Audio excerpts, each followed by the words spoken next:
Bonjour, alors dans cette vidéo, nous allons voir comment faire une démonstration par récurrence. Alors déjà, on va définir le principe. Donc, si la propriété P est, premier point, vrai au rang K, c'est-à-dire là on parle d'initialisation. Ensuite, héréditaire à partir du rang K, et là on parle de ce qu'on appelle hérédité. Voilà, par exemple, on va imaginer cette situation par des dominos qui tombent. Donc voici le premier domino, le deuxième, le troisième, jusqu'à un certain rang K et K plus 1. Alors, si le premier domino tombe, on voit bien qu'il va faire tomber le deuxième domino, qui va faire tomber le troisième domino. Donc, le premier qui tombe, c'est ce qu'on appelle l'initialisation. Alors, les 3 points de suspension signifient que je ne sais pas combien j'ai de dominos, hein.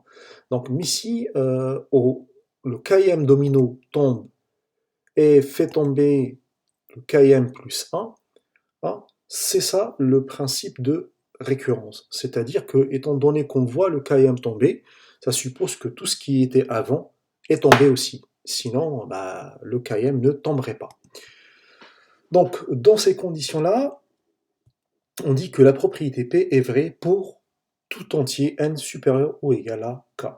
Donc on va essayer de voir concrètement, avec cet exemple-là, comment on fait pour démontrer par récurrence.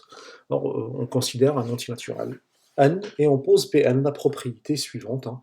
4 puissance n moins 1 est un multiple de 3, et on souhaite bien évidemment démontrer cette propriété par récurrence. Alors, une petite parenthèse, 4 puissance n moins 1 est un multiple de 3, on peut la démontrer facilement à l'aide des congruences.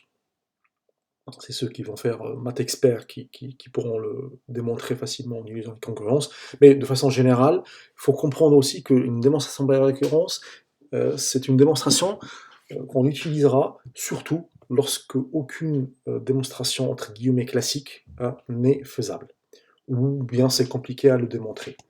Donc on commence par le premier point, l'initialisation.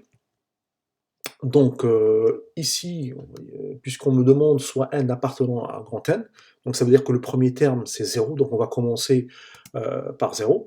Donc quand n égale 0, on remplace, hein, tout simplement.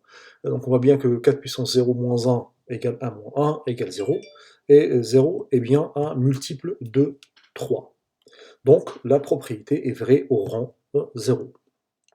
Le deuxième point, l'hérédité, et là, donc il y a une certaine manière de rédiger, que je vais citer maintenant. Donc on suppose que la propriété est vraie jusqu'à l'ordre n, c'est-à-dire que 4 puissance n moins 1 est un multiple de 3. Donc je vous conseille d'apprendre à rédiger, hein.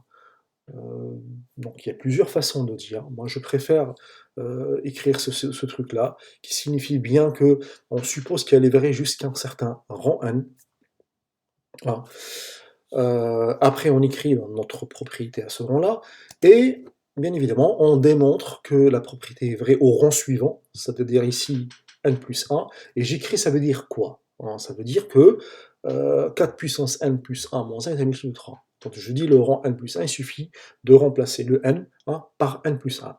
Alors, comment passer de Pn à Pn plus 1? Il y a plusieurs façons de faire, et tout dépend de mon exercice. Alors là, ici, c'est une certaine gymnastique intellectuelle.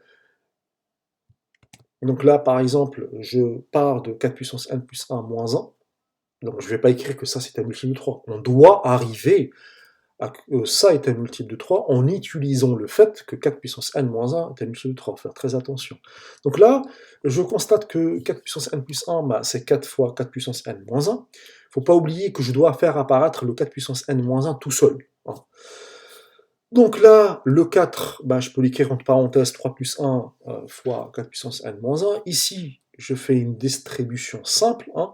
Donc on va avoir 3 fois 4 puissance n plus 4 puissance n moins 1. Et là, tout d'un coup, on a fait apparaître le 4 puissance n moins 1, c'est-à-dire mon hypothèse, ce qu'on appelle mon hypothèse de récurrence.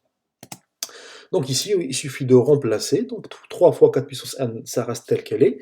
Mon hypothèse de récurrence était que 4 puissance n moins 1 est un multiple de 3. ce qui se traduit par 3 fois k, un certain entier naturel. Ici, je peux sortir 3 en facteur, et donc du coup il va me rester 4 puissance n plus k. Le 4 puissance n plus k, je peux l'appeler un certain k', et du coup on va avoir tout ça égal à 3 fois k'. Donc au final, 4 puissance n plus 1 moins 1 est égal à 3 k', c'est-à-dire que 4 puissance n plus 1 moins 1 est un multiple de 3, et donc la propriété est vraie au rang n plus 1. Et donc, notre conclusion, hein, la propriété est initialisée et héréditaire à partir de 0, donc pour tout entier naturel, n, 4 puissance n moins 1 est un multiple de 3. Donc, voici les 3 points qu'il faut systématiquement retrouver lorsqu'on fait une démonstration par récurrence.